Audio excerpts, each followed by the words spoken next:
Quería preguntar sobre el desarrollo institucional y la calidad de las democracias en esta región, si ha subido, si observáis esa mejora, si no, si ha habido un retroceso, ¿qué es lo que, Aquí iba qué a es lo que responder como un veis? gallego, depende, ¿no? Depende Depende cuál es de, ¿no? Depende el de, término de del concepto comparación, de democracia. y yo no me atrevo mucho a hablar de términos de comparación en la actualidad, ¿no? Pero bueno, en cualquier caso, Rosa.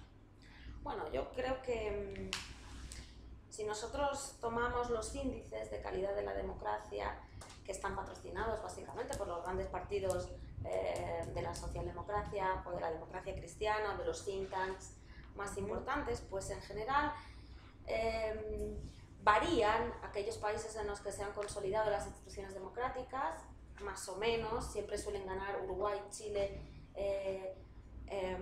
Costa Rica, y hay que reconocer que ha subido mucho, por ejemplo, nuestros índices de la calidad de la democracia en algunos de los rubros El Salvador, por ese intento de mejora de la institucionalidad en este país.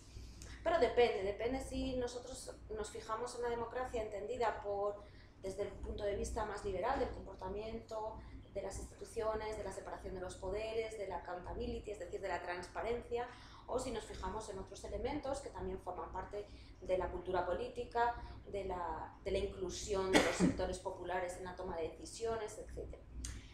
Si dejamos a un lado estos índices, que son muy relevantes, ¿no? Porque sostienen que en la región había habido un progresivo crecimiento de los índices de democratización y que han bajado en los últimos años, dependiendo de los casos, pero sí que, sin duda, ahondando un poco en lo que decía Bruno, ha habido una inclusión de sectores populares en la toma de decisiones y en la participación en la vida pública sin precedentes en la región andina.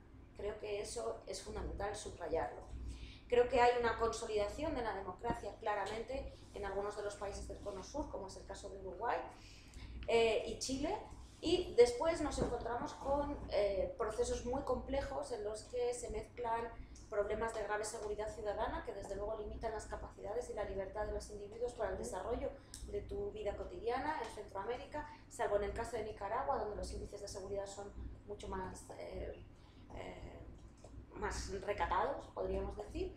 Y luego tenemos el caso de México, que es un caso en el que está absolutamente atravesado por la violencia política, por la violencia del narco y de la narcopolítica en algunos casos, de esa guerra contra el narco que ha generado una conflictividad muy alta y si nos fijamos también en los organismos internacionales que vigilan el cumplimiento de los derechos humanos, bueno, pues el asesinato selectivo de líderes políticos en Centroamérica, en México, en Colombia también, periodistas, es decir, son esos temas que son muy complicados y siguen siendo muy complicados en la región.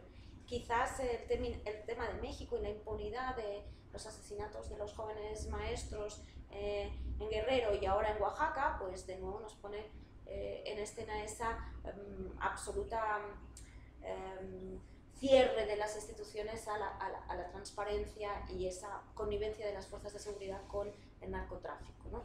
Sin embargo, por el otro lado, nos encontramos en Colombia en un proceso de construcción de paz que va a ser muy complejo porque al mismo tiempo que se está llevando a cabo ese proceso de paz y esa que es sin duda una de las mejores noticias de los últimos años en la región, creemos que a futuro puede ser muy complicado esa reconstrucción de la paz al tiempo que se llevan a cabo políticas neoliberales que son las que se estarían llevando a cabo en el gobierno de Uribe de Santos, que por supuesto es mucho menos conservador y es este tipo de liderazgo más neutral, ¿no? A diferencia del de Uribe. Yo creo que los temas de la memoria en el Cono Sur también han sido muy relevantes.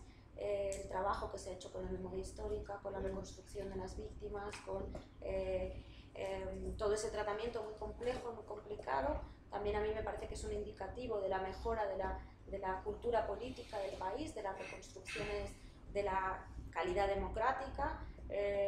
Y después, obviamente, tenemos graves fracasos de la institucionalidad, en el caso de Venezuela, pero también hemos tenido golpes de Estado encubiertos en Paraguay y en Brasil, ¿no? Que son esos contextos en los que hay una politización altísima por esas conflictividades entre el uso de las instituciones por parte de diferentes grupos políticos. Bueno, la verdad es que yo creo que hay algunos denominadores comunes, ¿no? Cuando uno recorre países latinoamericanos y uno ve un poco yo creo que hay preocupaciones compartidas, ¿no?, en la sociedad. Y esas preocupaciones compartidas creo que pasan en general por lo que algún indicador, más allá de lo que nos pueda parecer, ¿no? Por el caso del Latinobarómetro, clarísimamente nos habla de que hay un incremento de la desafección de la ciudadanía hacia la política, hacia la clase política, no hacia la política, sino hacia la clase política. Entonces la calidad de los representantes creo que es algo que preocupa a la gente, ¿no?, clarísimamente. Al mismo tiempo, creo que también los sistemas presidencialistas fuertes han demostrado algunas limitaciones, incluso vamos a decir, algunas tentaciones también a perpetuarse en el poder, digamos, a veces forzando las propias constituciones, ¿no?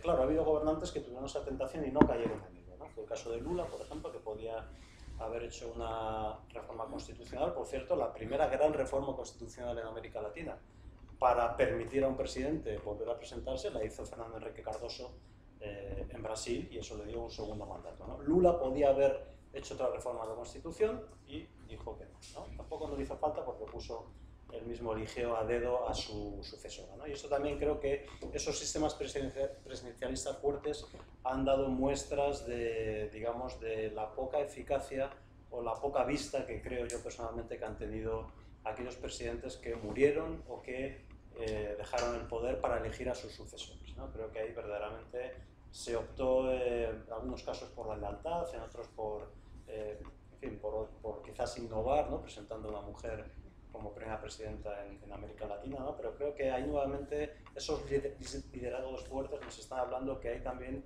una crisis en aquellos partidos políticos que eran relativamente tradicionales en América Latina. Es tremendamente sorprendente que un partido como el Partido de los Trabajadores, con toda esa trayectoria de lucha política y sindical, ¿no?, se encuentra en una situación en la cual no hay un recambio a Dilma Rousseff o no hay un recambio a Lula, ¿no? En el caso de que Lula avance en las investigaciones de todo el proceso que se llama lavallato o lavacoches, y Lula finalmente no pueda, digamos, presentarse, ¿no? El PT no tiene un candidato, ¿no? Entonces ahí hay una falta de renovación también, nuevos cuadros políticos que vengan con nuevas ideas, con nuevas perspectivas, ¿no? Me da la impresión de que la clase política envejece muy rápidamente en algunos países latinoamericanos y no hay recambios con posibilidades de llegar al poder. Y otro elemento que yo creo que es central en la vida política latinoamericana es el incremento de la percepción de la corrupción, ¿no? En el caso clarísimo de Brasil eso es importante. Claro que la corrupción también entra un poco en la lógica del revanchismo político, de cuando llegan otros, en el caso de Argentina, por ejemplo, ¿no?, pues ir hasta el fondo en la apuración de los procesos judiciales, ¿no?, que pueden revelar prácticas corruptas o deshonestas, ¿no? Eso es clarísimo. Creo que también la corrupción está muy vinculada a otra práctica muy habitual, que es unas relaciones de enorme promiscuidad entre el poder político y el poder empresarial, ¿no? Eso lo estamos viendo clarísimamente en Brasil, con toda esa gama de empresas, grandes empresas, Odebrecht, Camargo Correa, que se llevaron contratos de manera fraudulenta a cambio de coimas, ¿no? En fin, creo que eso es una realidad en los países latinoamericanos, la preocupación de la corrupción. Quizás no se ha avanzado en mecanismos, ¿no?, para poder frenar esa corrupción. Y finalmente creo que hay otro elemento que puede socavar toda la legitimidad de los sistemas democráticos en América Latina, que es, como ha comentado Rosa, la cuestión de la seguridad. Hoy en día le preguntamos a un latinoamericano y la primera amenaza que ven en su vida es ese miedo permanente a ser robado, asaltado, etcétera, etcétera. Es una realidad que te hace vivir atenazado, ¿no?, y que afortunadamente, ¿no?, a día de hoy pues no ha habido soluciones, digamos, de tipo de instaurar pues a la Filipina, digamos, ¿no?, de que llegue ahí un presidente que, bueno, pues habla de pena de muerte y de mano dura, pero puede suceder en un momento dado, ¿no?, que tengamos algún outsider o alguna propuesta de otro tipo, porque es un tema que verdaderamente yo creo que es preocupante, ¿no? Y en esa renovación que comentaba de la clase política, pues yo creo que es importante el papel que pueden tener iniciativas formativas como el MEPA, ¿no?, porque exactamente de lo que se trata es de intentar que, bueno, pues que haya un caladero de jóvenes políticos latinoamericanos que se formen, que conozcan otras experiencias y que puedan un día llegar a mejorar la política, ¿no?